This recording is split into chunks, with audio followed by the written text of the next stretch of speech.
దక్ష మిత్రులారా, సరే మిత్రులారా, మనం అందరం సుదీర్ఘ కాలం విద్యారంగంలో పనిచేస్తున్న వాళ్ళు, పని చేయటం కన్నా ముందు చదువుకున్న వాళ్ళు. అంటే ఒక మనిషి ఇక్కడ కూర్చున్న వాళ్ళు ఒక 55 సంవత్సరాల వయసు ఉన్న వాళ్ళు ఎక్కువ మంది, 55-60 మధ్య ఉన్న వాళ్ళు ఎక్కువ మంది, 40-50 మధ్య ఉన్న వాళ్ళు ఇంకొద్ది మంది అట్లా కనిపిస్తున్నారు కనుక ఒక 50 ఏళ్ళు సరాసరి తీసుకుంటే అందులో 5 ఏళ్ళు మనం బాల్యం తీసేస్తే 45 ఏళ్ళు. ఇక్కడ కూర్చున్న వాళ్ళందరూ కూడా ఈ విద్యారంగంలో 45 సంవత్సరాలుగా మనం నిమగ్నమై ఉన్నాం. మొదటి ఒక 15-17 సంవత్సరాలు విద్యార్థిగా, మిగతా కాలం ఉపాధ్యాయులు. అందులో నిమగ్నమై ఉన్న మనకంటే ఎక్కువగా విద్యారంగం మంచి చెడులు తెలిసిన ఇంకొక మనిషి ఉంటాడని నేను అనుకోను. వారు ముఖ్యమంత్రి అయినా, ఐఏఎస్ ఆఫీసర్ అయినా, పెద్ద పెద్ద విద్యావేత్తలైనా, ఎవరైనా సరే ఆచరణాత్మక జ్ఞానాన్ని మించినది ఇంకేమీ ఉండదు అని మనం చాలా సందర్భాల్లో చదువుకున్నాం, విన్నాం, పిల్లలకి చెబుతూ ఉంటాం. ఈ ఆచరణాత్మక జ్ఞానాన్ని పొందినటువంటి మనం వాటికి సంబంధించిన తెలంగాణలో ఉన్న విద్యారంగం, భారతదేశంలో ఉన్న విద్యారంగం వాటి మంచి చెడులని అవలోకించి, విశ్లేషించి, ఆలోచించి పరిష్కార మార్గాలని కూడా చూయించగలిగిన శక్తిమంతులం. అందుకే ఇట్లాంటి ఎర్రటి ఎండలో కూడా ఎక్కడెక్కడి నుంచో సుదూర ప్రాంతాల నుంచి ఇక్కడికి వచ్చి సుందరయ్య విజ్ఞాన కేంద్రంలో ఇంత నిండుగా, ఈ మధ్య కాలంలో ఇంత నిండుగా ఈ సభ జరగటం నేను చాలా అరుదుగా చూశాను కరోనా తర్వాత. ఎందుకంటే పైన మేము కూడా వినసం సభలు చాలా చేశాం, పైన కూడా సీట్లు మిగలకుండా ఫిల్ అయిపోయాయి. కనుక మీ ఉపాధ్యాయ సంఘానికి అభినందనలు, కృతజ్ఞతలు కూడా. కమిట్మెంట్ను ప్రదర్శించవలసిన సమయం వచ్చింది, సందర్భం వచ్చింది. మనకెందుకులే అని ఊరుకునే పరిస్థితి లేదు. ఖచ్చితంగా మనకెందుకులే రిటైర్డ్ అయిపోతున్నాం లేదా రిటైర్డ్ అయ్యాం అని కాకుండా ఇది మనకు ఒక బాధ్యత ఉందని ఫీల్ అవుతున్నాం. ఎందుకంటే వృత్తి నిబద్ధత, సామాజిక బాధ్యత అనే నినాదంతో నిర్మాణమైన సంఘంలో పనిచేస్తున్నాం కనుక వృత్తిలో ఎంత నిమగ్నమై ఉంటామో అట్లే సామాజిక బాధ్యతలో కూడా మనం ఉంటాం. అకాడమిక్ రెస్పాన్సిబిలిటీ అంటాం దీన్ని. ఈ అకాడమిక్ రెస్పాన్సిబిలిటీలో ఉన్నటువంటి మనం తప్పనిసరిగా ఒకవైపు సమాజం బాగుండాలనుకుంటాం. ఆ సమాజం బాగుండడానికి ప్రధానమైన సాధనం, వాహిక ఏమిటి అంటే విద్యనే. ఈ సమాజాన్ని మౌలికంగా మార్చడానికి ఒక మంచి వెపన్ విద్య. ఇది నేను చెప్పినా, నాకన్నా ముందు చాలా పెద్దవాళ్ళు చెప్పినా, అంబేద్కర్ చెప్పినా, అరిస్టాటిల్ చెప్పినా, ప్లేటో చెప్పినా, గాంధీ చెప్పినా, సోక్రటిస్ చెప్పినా, ఎవరు చెప్పినా ఇదే విషయాన్ని చెప్పారు.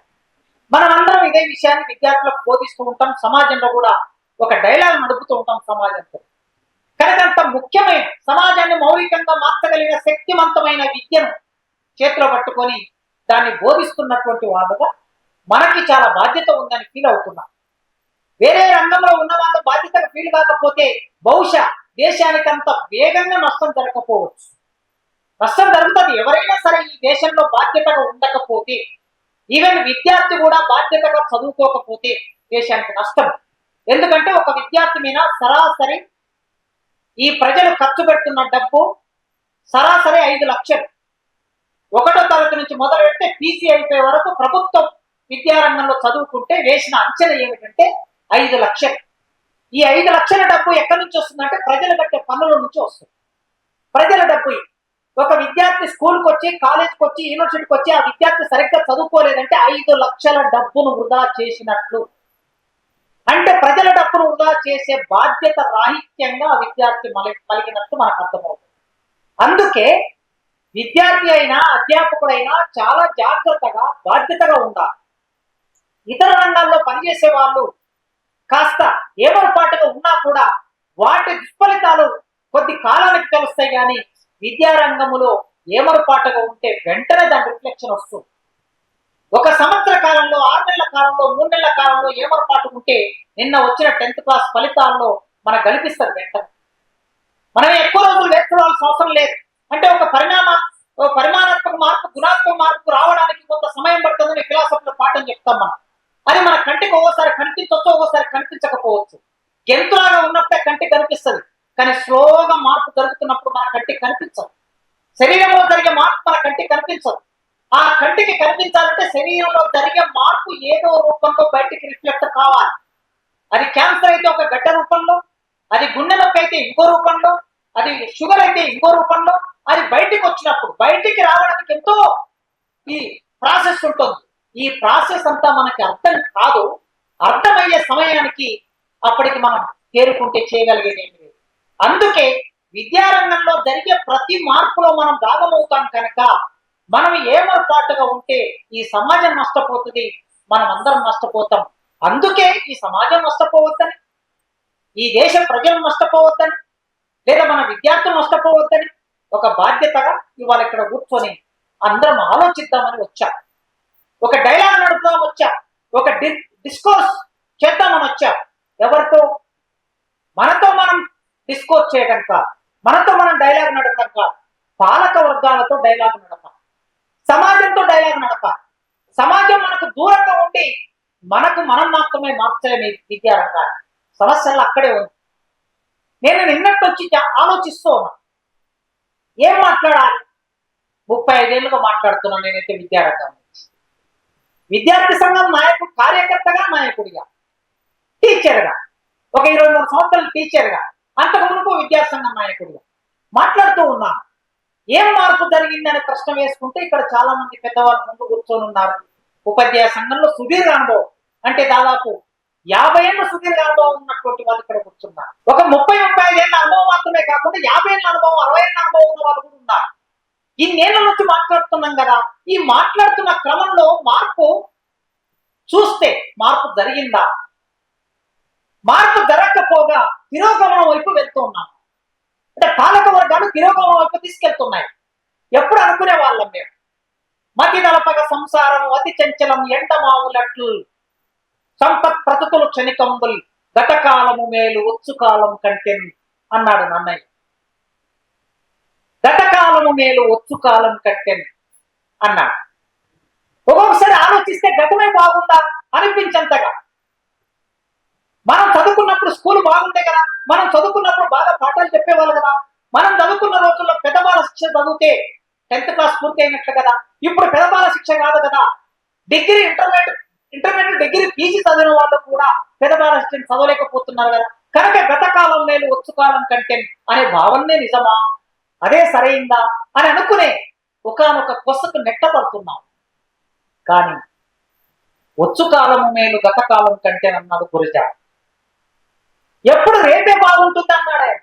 ఆ రేపే బాగుంటుందనే ఒక ఆశావాద దృక్పథంతో ఈ చీకటి పోతుంది, ఈ చనిపోయిన విత్తనం పంటని వాగ్దానం చేస్తుంది, ఈ అస్తమించిన సూర్యుడు మళ్ళా వెలుగునిస్తాడు, ఈ సూర్యాస్తమయం సూర్యోదయం చేతిలో చెయ్యేసి సూర్యోదయాన్ని వాగ్దానం చేస్తుంది అని ఒక నమ్మకం ఉంది మనకి.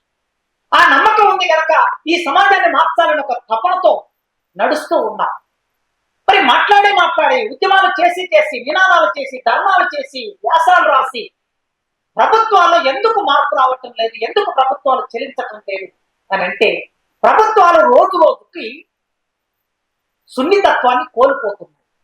పాలక వర్గాలు సున్నితత్వాన్ని కోల్పోతున్నాయి. ఒక ఉపాధ్యాయ సంఘం ఒక రిప్రజెంటేషన్ ఇస్తే వెంటనే స్పందించిన ముఖ్యమంత్రులు, విద్యాశాఖ మంత్రులు, చీఫ్ సెక్రటరీలు, ప్రిన్సిపల్ సెక్రటరీలు చూసినటువంటి మీరు అసలు విద్యారంగం మీద ఇచ్చిన ఒక రిప్రజెంటేషన్ తీసి చెత్త పుట్టలో పడేసే చీఫ్ సెక్రటరీలు, విద్యాశాఖ మంత్రులే లేనటువంటి రోజులను మనం చూస్తున్నాం. పట్టించుకోలేని సందర్భాన్ని మనం చూస్తున్నాం. మరి మనం చేసిన ఉద్యమాలన్నీ కూడా ఇవి వచ్చు కాలము మేలులా ఉన్నాయా, గతకాలం మేలులా ఉన్నాయా, నన్నయ్య చెప్పింది నిజమా, లేకపోతే గురిజాడ చెప్పింది నిజమా అనే సంశయంలో ఒక్కొక్కసారి నేను కూడా పడిపోతూ ఉన్నా. నిన్న నుంచి ఆలోచిస్తే ఏం మాట్లాడాలి, చెప్పిన విషయం అని చెప్పాలి కదా. ఇదే విద్య, ఇదే నిర్మాణం, ఇదే సంక్షోభం, ఇవే పాలకవర్గాలు, ఇదే గ్లోబలైజేషన్, ఇదే పాఠశాల, ఎంఈఓ లేడు, డిఈఓ లేడు, కలెక్టర్ చూడు, ఎవరు పట్టించుకోడు, డబ్బులు లేవు, రిక్రూట్మెంట్ లేదు. సారాంశం చెప్పేసి నేను మాట్లాడే విషయం అంతా ఇదంతా మీకు తెలుసు కదా. అంటే సినాప్సిస్ అంటాం కదా, మామూలుగా థీసిస్ రాసేటప్పుడు ఇంట్రడక్షన్ పార్ట్ లో మొత్తం మనం 200 పేజీలో ఏం చెప్పబోతున్నామో రీసెర్చ్ ఆర్టికల్ లో మొదటి ఒక పారాగ్రాఫ్ లో చెప్పేస్తాం మొత్తం. ఆ మిగతా తర్వాత వివరాలని చెప్తాం. కనుక ఇప్పుడు ఈ విషయమే కదా మాట్లాడుకునేది. అంటే ఆ విషయమైనా మాట్లాడుకోవటం చాలా అవసరం కనుక మనం ఇక్కడికి వచ్చింది. ఆ విషయమైనా మాట్లాడుకోవాలి. సున్నితత్వాన్ని కోల్పోయిన పాలక వర్గాల్లో సున్నితత్వం వచ్చే వరకు, ప్రజల గురించి ఆలోచించే వరకు ఎప్పుడో ఒకసారి ఒక నమ్మకంతో, విశ్వాసంతో ప్రజల మీద మనం ఈ డైలాగ్ నడుపుతాం. ఎన్ని రోజులైనా నడుపుతాం. మీరు రిటైర్డ్ అయినా, మనం అందరం రిటైర్డ్ అయిపోయినాక కూడా నడుపుతాం. మన తర్వాత వచ్చే వాళ్ళు కూడా నడుపుతాం. అసలు ఎందుకు విద్యారంగాన్ని పాలక వర్గాలు ఇంత నిర్లక్ష్యం చేస్తూ ఉన్నాయి?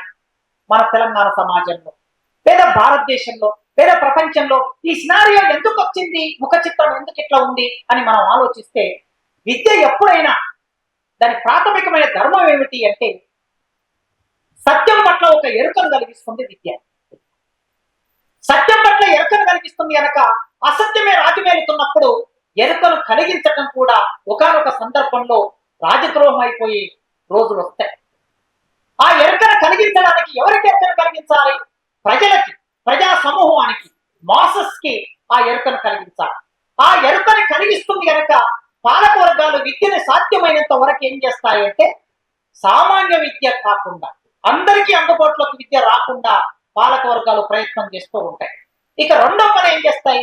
విద్య అనేది అసమానతల్ని రూపుమాపడానికి ఒక వెపన్ లాంటిది అనుకుంటున్నామా. సమాజంలో అసమానతలు ఉండాలని కోరుకునే వాళ్ళు ప్రపంచవ్యాప్తంగా అన్ని కాలాల్లో అందరూ ఉంటారు. రెండు దేశాల మధ్య అసమానత ఉండాలని కోరుకుంటారు. రెండు సమూహాల మధ్య అసమానత ఉండాలని కోరుకుంటారు. రెండు వర్గాల మధ్య అసమానత ఉండాలని కోరుకుంటారు.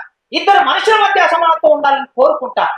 అట్లా కోరుకోవటం మూలంగా అసమానత్వాన్ని రూపుమాపే ఆయుధం విద్య అయినప్పుడు ఆ ఆయుధాన్ని ప్రజలందరికీ అందకుండా అనేక పరిమితులు విధించడానికి ప్రభుత్వం, పాలక వర్గాలు ప్రయత్నం చేస్తూ ఉంటాయి.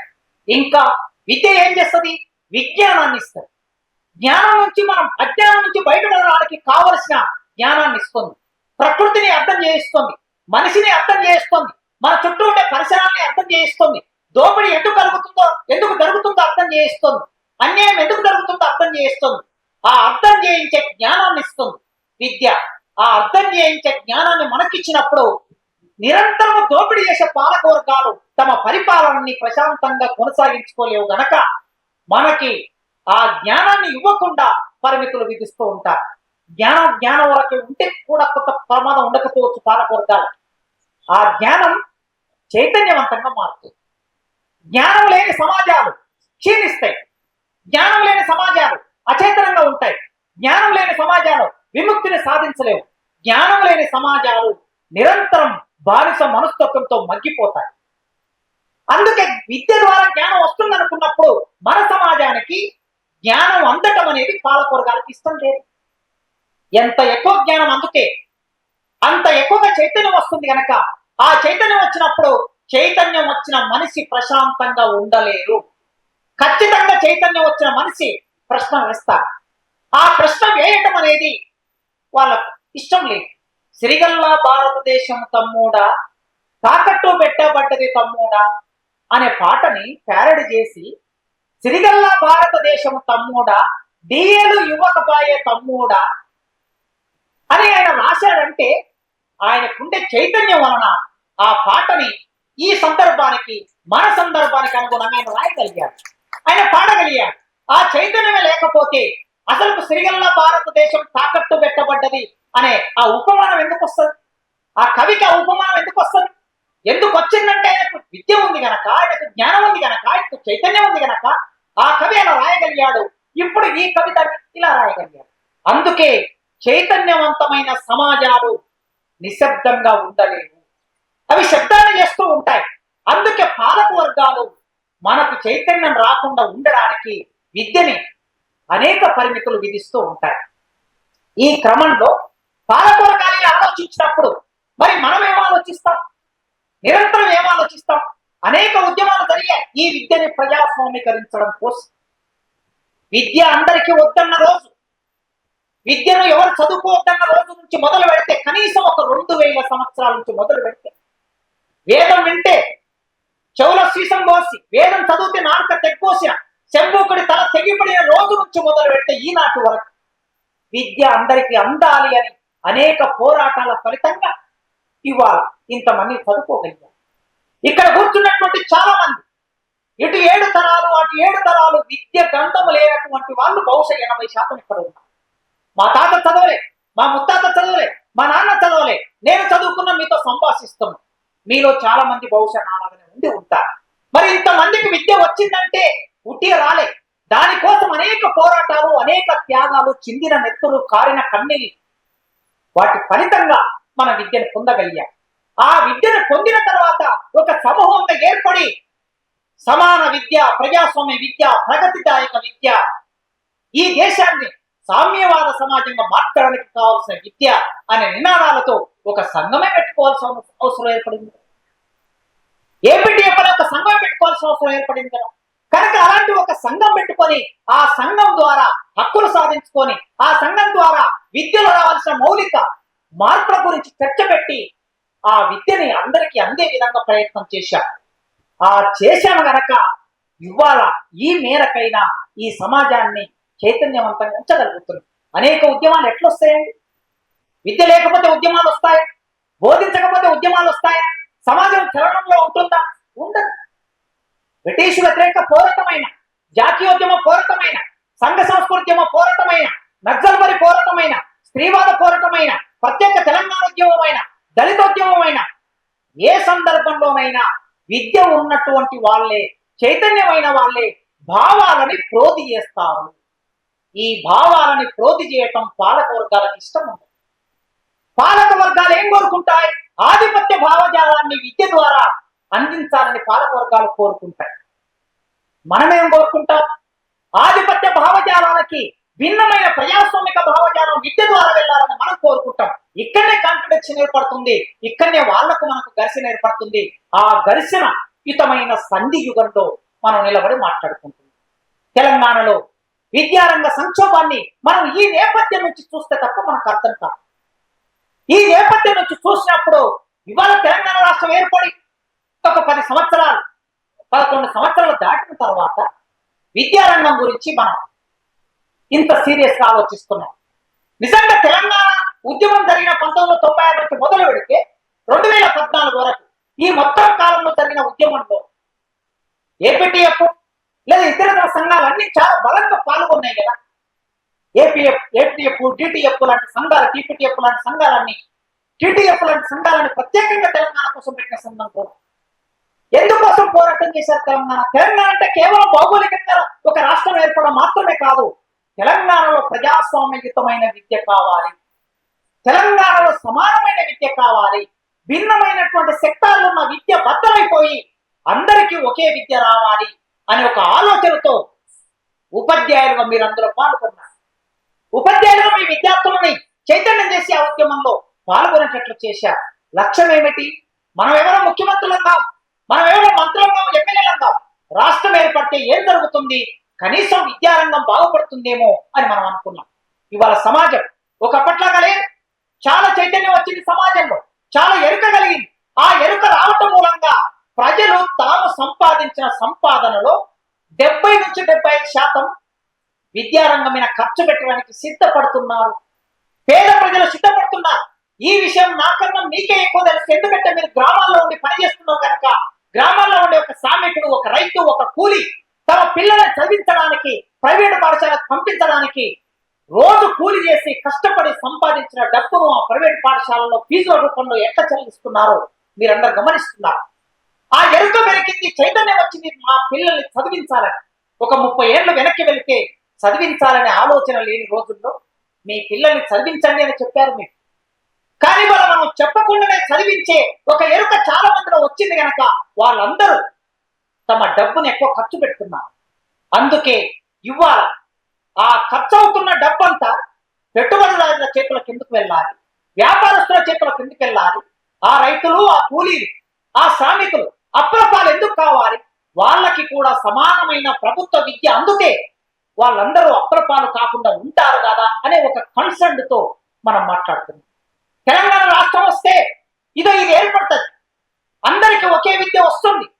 చదువుకోగలిగిన ప్రతి ఒక్కరు, బాలబాలికలందరూ ఉచిత విద్య పొందాలి అనే ఒక రైట్, ప్రాథమిక హక్కుల్లో ఒక హక్కు ఉన్నప్పుడు ఆ హక్కును పొందటం అనేది దేశంలో పుట్టిన ప్రతి పౌరుడికి, పౌరురాలకి ప్రాథమికంగా విద్య అందటం ఒక హక్కు గనక అది మనం తెలంగాణలో అమలవుతుంది అని కోరుకున్నాం గనక క్రియాశీలకంగా తెలంగాణలో పాల్గొన్నాం. ఆ ఉద్యమంలో ఉన్న అనేక ఇబ్బందులు ఎదుర్కొన్నాం. కొద్దిమంది కేసుల పాలై కూడా ఉండి ఉంటారు, కొద్దిమంది సస్పెండ్ అయ్యి కూడా ఉండి ఉంటారు, కొద్దిమంది ఇంక్రిమెంట్లు కూడా కోల్పోయిన వాళ్ళు ఉంటారు, బహుశా సకల జన సమ్మెలో జీతం కూడా కోల్పోయిన వాళ్ళు ఉండి ఉంటారు. అయినా ఇన్ని కోల్పోయి మనం ఎందుకు నిలబడ్డామంటే తెలంగాణ రాష్ట్రం వస్తే విద్య బాగుపడుతుంది అనుకున్నాం. కానీ బాగుపడిందా? లేదే. ఈ 11-12 సంవత్సరాల తర్వాత వెనక్కి తిరిగి చూసుకుంటే ఏం బాగుపడింది? ఇప్పుడు మాట్లాడుకున్నట్లు నా ముందు మాట్లాడినటువంటి ఆయన చెప్పారు, బడ్జెట్ ఉమ్మడి రాష్ట్రంలో బడ్జెట్ ఎంత ఉండేది, ఎంత బడ్జెట్ లో ఎంత పర్సెంట్ విద్యారంగంలో పెట్టారు, తెలంగాణ రాష్ట్రం వచ్చిన తర్వాత బడ్జెట్ ఎంత పెట్టారని చూస్తే నన్నయ్య చెప్పినటువంటి గతకాలం మేలు వచ్చు కాలం కంటే లెక్కనే ఉంది. కానీ ఇప్పుడు నన్నయ్యనే మేలు అని అనుకునే పరిస్థితుల్లోకి ఎందుకు పెట్టబడుతున్నాం మనం అంటే, ఈ పాలక వర్గాలకి రోజు రోజుకి విద్యారంగం నుంచి తన బాధ్యతను తప్పించుకోవడానికి ప్రయత్నం చేస్తూ ఉన్నారు. ఎందుకంటే ఇందులో సామ్రాజ్యవాదుల ప్రయోజనం కూడా ఉంది. ఈ సామ్రాజ్యవాదుల ప్రయోజనం, మల్టీనేషనల్ కంపెనీల ప్రయోజనం, వాళ్ళ ప్రయోజనాలను ఈడేర్చడం కోసం, నెరవేర్చడం కోసం ఇక్కడ ఉన్న పాలక వర్గాలు వారికి అనుకూలమైన విద్యారంగాన్ని రూపొందిస్తున్నారు. ఆ రూపొందించిన క్రమం అంతా పివి నరసింహారావు గారు మొట్టమొదటి ఎడ్యుకేషన్ శాఖ మంత్రి అయిన తర్వాత ఇక్కడ ముఖ్యమంత్రి అయ్యాక ఆంధ్రప్రదేశ్, ఉమ్మడి ఆంధ్రప్రదేశ్ రాష్ట్రానికి, ఉమ్మడి ఆంధ్రప్రదేశ్ రాష్ట్రంలో రెసిడెన్షియల్ అనే ఒక కొత్త విద్యా విధానాన్ని తీసుకొచ్చినటువంటి వ్యక్తి పివి నరసింహారావు. ఈ భిన్నమైన ఏజెన్సీలు ఉండొద్దని కోరుకుంటున్నాం. ఒకే ఏజెన్సీ ఉండాలి. బాగా చదివేవాడికి ఒక విద్య, మామూలుగా మధ్యస్థంగా చదివేవాడికి మరో విద్య, ఏమి చదవడానికి ఇంకొక విద్య. ఈ విభజన రేఖలు ఏమిటి? ఈ విభజన రేఖలు ఉండటం మూలంగా విద్యార్థుల్లో మానసికంగా రెసిడెన్షియల్ లో సీట్ వచ్చింది, నవోదయలో సీట్ వచ్చింది, మోడల్ స్కూల్లో సీట్ వచ్చిందంటే వాడితో పాటు 100 మంది ఎగ్జామ్ రాస్తే 100 మందిలో ఒకటికి సీట్ వస్తే 99 మంది ఆ ఒకరిని ముందు పెట్టుకొని న్యూనత భావంలోకి నెట్టబడి ఈ ప్రభుత్వ పాఠశాలలో వీళ్ళు ఎందుకు ఉండిపోతారు? ఈ న్యూనత భావాన్ని ఎవరు కల్పిస్తున్నారు? ప్రభుత్వమే. తమ బిడ్డల్ని సమానంగా చూడవలసిన ప్రభుత్వం ఒకరు ఎక్కువ ఒకరు తక్కువ అనే భావాన్ని కలిగించడానికి ఆనాడు పివి నరసింహారావు గారు రెసిడెన్షియల్ సిస్టాన్ని తీసుకొచ్చాడు. ఆంధ్రప్రదేశ్ గురుకుల విద్యాలయ సంస్థని నెలకొల్పారు. సర్వేల్ రెసిడెన్షియల్, సాగర్ రెసిడెన్షియల్, ఇట్లా ఆంధ్రప్రదేశ్ లో కొన్ని రెసిడెన్షియల్ ఆ పద్ధతిలో వచ్చాయి. వచ్చిన తర్వాత ఒక పెద్ద మార్పు వచ్చింది. చాలా మంది మన ముందు ఒక 10 సంవత్సరాల ముందు తమ పిల్లలకి ఏపీఆర్ జేసీలో సీట్ వస్తే, ఏపీఆర్ స్కూల్స్ లో సీట్ వస్తే ఆ రోజుల్లో అది చాలా ఎక్కువ. ఇవాళ మన తెలంగాణలో ఉన్న రిటైర్డ్ అయినా లేదా రిటైర్డ్ కు దగ్గర ఉన్న ఆఫీసర్స్ అందరూ కూడా అయితే సర్వేల్లో లేకపోతే నాగరసాగర్ గురుకులాల్లో చదువుకున్నటువంటి ఆఫీసర్సే తెలంగాణను పరిపాలిస్తున్నారు. బ్యూరోక్రసీ లో ఉన్నటువంటి వాళ్ళందరూ ఐఏఎస్ ఐపీఎస్ అందరూ వాళ్ళే. అంటే ఆ రోజుల్లో అక్కడ చదువుకోవటం అనేది ఒక గర్వంగా భావించేవాళ్ళు, గొప్పగా భావించేవాళ్ళు. మరి ఈ గొప్పగా భావించే విభజన విద్యారంగంలో, సామాన్యమైన విద్యారంగంలో, సాధారణమైన విద్యారంగంలో, ప్రజాస్వామ్యంగా ఉండాల్సిన విద్యారంగంలో ఒక విభజనను తీసుకొచ్చింది పివి నరసింహారావు. ఆయన ఇక్కడ నుంచి కేంద్రానికి వెళ్ళారు. కేంద్రానికి వెళ్ళిన తర్వాత అక్కడ మానవ వనరుల అభివృద్ధి శాఖ మంత్రి అయ్యాడు. అసలు మానవుడిని మార్క్స్ అర్థశాస్త్రం ప్రకారం మానవుడిని ఒక వనరుగా భావించడమే తప్పు. మానవుడు వనరు కాదు. ఒక భూమి వనరు, ప్రకృతి వనరు, ఒక చెక్క వనరు, మనిషి వనరు కాదు. మనిషి తన రక్త మాంసాలతో నిర్మాణమైన మనిషి తన మేధో సంపత్తితో సృజనాత్మకమైన ఆలోచనలు చేసే ఒక కళాత్మకమైన వ్యక్తీకరణ మనిషి అంటాడు మార్క్స్. ఈ కళాత్మకమైన వ్యక్తీకరణను ఏం చేశాడు? మానవ వనరుల అభివృద్ధి శాఖ ఒక కొత్తదాన్ని ఏర్పాటు చేసి ఆయన అక్కడ మానవ వనరుల అభివృద్ధి శాఖ మంత్రి అయ్యాడు. ఎంహెచ్ఆర్డి అంటారు దాన్ని. పివి నరసింహారావు ఏం చేశాడు? నవోదయ పాఠశాలను తీసుకొచ్చాడు. ఇక్కడ గురుకులాల సక్సెస్ అయిన తర్వాత అక్కడ నవోదయ పాఠశాలను తీసుకొచ్చాడు. ఆ నవోదయ పాఠశాల తీసుకొచ్చిన తర్వాత రాజీవ్ గాంధీ ప్రధానమంత్రి అయ్యాక మనందరికీ తెలుసు అసలు నవోదయ పాఠశాల ఎందుకు తీసుకొచ్చారని ఆలోచిస్తే ఆ రోజు కాన్సెప్ట్ నోట్లో రాసుకున్నది ఏమిటంటే, బహుళ జాతి కంపెనీల్లో పనిచేయడానికి కావలసిన నైపుణ్యులైన మెడికల్ లాంటి కుర్రాలను తయారు చేసి అమెరికా, జర్మనీ, జపాన్, ఇంగ్లాండ్ దేశాలకు పంపడానికి ఇండియా ఒక వనరు. బహుళ జాతి కంపెనీల ప్రయోజనం ఉంటుంది విద్యారంగంలో. అందుకే ఆనాడు రాజీవ్ గాంధీ తాను ప్రపంచ బ్యాంకుతో తీసుకొచ్చిన అప్పు వలన వైట్ కాలర్ ఎడ్యుకేషన్ అన్నారు దాని విధాన పత్రంలో. వైట్ కాలర్ ఎడ్యుకేషన్, నవోదయ పాఠశాల, గురుకులాలను మించినటువంటిది నవోదయ. ఆ నవోదయ పాఠశాలలో చదువుకున్నటువంటి మొదటి తరం అంతా మీరు చూస్తే వాళ్ళు ఎవరు ఇండియాలో లేరు. ఒకవేళ ఇండియాలో ఉన్నా కూడా వాళ్ళు భారతదేశంలో అత్యున్నతమైన ఆఫీసర్స్ లో ఉంటారు. సెంట్రల్ సెక్రటరేట్ లో, స్టేట్ సెక్రటరీస్ లో వాళ్ళందరూ ఆఫీసర్స్ గా పనిచేస్తూ ఉంటారు. అట్లాంటి ఒక కొత్త రకం విద్యార్థులు తయారు చేసి అక్కడి కంపెనీల్లో పనిచేయడానికి కావలసిన విద్యారంగాన్ని ఆనాడు వారు రూపొందించుకున్నారు. అంటే విద్యారంగంలో ప్రయోజనం తమ భావాలను, ఆధిపత్య భావాలను, పాలకవర్గ భావాలని ప్రోధి చేసి ప్రచారం చేయడానికి రాజ్యం పనిచేస్తుంది. బహుళజాతి కంపెనీల ప్రయోజనాలను నెరవేర్చడానికి దానికి కావలసిన విద్యారంగాన్ని రూపొందించి ఆ రాజ్యమే అమలు చేస్తుంది. దానికి ఒక నమూనా మనం రెసిడెన్షియల్ నుంచి మొదలు పెట్టి అక్కడి వరకు చూడొచ్చు. ఇదంతా ఒక క్రమం చూస్తే ఈ తెలంగాణలో ఏర్పడిన తర్వాత కొత్త విద్యా విధానం రూపొందించడానికి ఏమైనా ప్రయత్నం చేశారా? ఒకే నినాదాన్ని ఇచ్చారు. ఒక 7-8 సంవత్సరాల కాలం ఒకే నినాదాన్ని ఇచ్చారు. ఉద్యమ కాలం ఎవరైనా సరే ఐఏఎస్ ఆఫీసర్ నుంచి అటెండర్ వరకు అందరూ ఒకే పాఠశాలలో చదువుకోవాలి. ఐఏఎస్ ఆఫీసర్ నుంచి అటెండర్ వరకు చెప్పినప్పుడు మనం వింటే ఎంత బాగా అనిపించింది, ఎంత ముచ్చటేసి. రిక్షా కార్మికుడైనా సరే, ఐఏఎస్ ఆఫీసర్ అయినా సరే అందరూ కేజీ టు పీజీ ఉచిత విద్య అని అంటే ఎంత బాగా, ఆ నినాదం ఎంత బాగా ఉండింది. అమలు అవుతుందేమో అని చూశాం. 10 సంవత్సరాలు చూశాం. 10 సంవత్సరాల కాలంలో ఎక్కడైనా కేజీ టు పీజీ ఉచిత విద్య అందిందా? అందకపోగా విశ్వవిద్యాలయాల్లో, డిగ్రీ కాలేజీలో, ఇంజనీరింగ్ కాలేజీలో చదువుకున్న విద్యార్థులకి ఫీజు రియంబర్స్మెంట్ అందిందా? అందరు చాలా మంది పిల్లలు విద్యని పూర్తి చేయక మధ్యలో వదిలేసి ఉద్యోగాలకు వెళ్ళిపోయారు. చాలా సమస్యలు ఎదుర్కొన్నారు. ఇవన్నీ మనం చూస్తే ప్రధానంగా దేని మీద దృష్టి పెట్టారు? తెలంగాణ రాష్ట్రం ఏర్పడిన తర్వాత విద్యారంగం ఎట్ల సంక్షోభంలో ఉన్నది. మొట్టమొదలు ఈ విద్యారంగానికి సంబంధించి ఒక నిర్మాణాత్మకంగా మనం చూస్తే ఈ నిర్మాణాన్ని సరిచేసే పని చేశారా? సంక్షోభానికి మూలం ఎక్కడుంటుంది? నిధుల లేమి మొట్టమొదటి సంక్షోభానికి మూలం నిధుల లేమి. ఈ నిధుల లేమి ఏ రంగమైనా సరే పాలకుడు అనుకుంటే ఆ రంగం నిర్మాణం అవుతుంది. పాలకుడు అనుకుంటే ఆ రంగం ముందుకెళ్తుంది, ఆ రంగం అభివృద్ధి చెందుతుంది. వాళ్ళ ప్రయోజనాల ప్రకారమైనా సరే, వారి వర్గ ప్రయోజనం నెరవేర్చడం కోసమైనా సరే పాలకుడు ఒక్కసారి అనుకుంటే అది అమలవుతుంది. ఈ దేశ ప్రధానమంత్రి మోడీ గారు ఒక అర్ధరాత్రి 500 నోట్లు రద్దు అనుకున్నాడు. రద్దయ్యాయా? లేదు. రద్దయ్యా. ప్రణాళిక సంఘం రద్దు అనుకున్నాడు. ప్రణాళిక సంఘం వెళ్ళిపోయి నీతి ఆయోగ్యం వచ్చిందా? లేదు. వచ్చింది. అట్లా మనం ఎన్నైనా చెప్పొచ్చు. వాళ్ళు అనుకుంటే ఈ రాష్ట్ర పాలకుడు గత 10 సంవత్సరాల కిందట ఈ రాష్ట్ర పాలకుడు ఈ రాష్ట్రంలో ప్రాజెక్టు నిర్మాణం చేయాలి అనుకున్నాడు. వాటి మంచిర్యాల తర్వాత లక్ష్మీనారాయణ గారు వాటి మంచిర్యాల గురించి చెప్తారు. మనం వేరే చర్చ చేయొచ్చు. కానీ రాష్ట్రము తన ప్రాధాన్యత ఏమనుకున్నాడు? ఆయన ప్రాజెక్టు నిర్మాణం చేయాలి, చెరువులు నిర్మాణం చేయాలి, ప్రతి ఇంటికి మంచి నీళ్ళు ఇవ్వాలి అనుకున్నాడు. అనుకున్న దాని ప్రకారం ఏం చేశాడు? అనుకుంటే సరిపోదు, కలగంటే సరిపోదు. దానికి కావలసిన నిధులు కేటాయిస్తేనే అది సాధ్యమవుతుంది. కనీసం ఒక 3-4 రిజర్వాయర్లు నిర్మాణం కావడం, ఒక పెద్ద ప్రాజెక్ట్ నిర్మాణం కావటం మన కళ్ళ ముందు కనిపిస్తుందంటే దానికి నిధులు కేటాయించారు గనక మన కళ్ళ ముందు కనిపిస్తున్నాయి. మరి అట్లా ఈ రాష్ట్ర పాలకుడికి అతి ముఖ్యమైన విద్యారంగం మీద ఎందుకు దృష్టి పడలేదు అని మనం ఆలోచించాలి. ఎందుకు దృష్టి పడలేదు?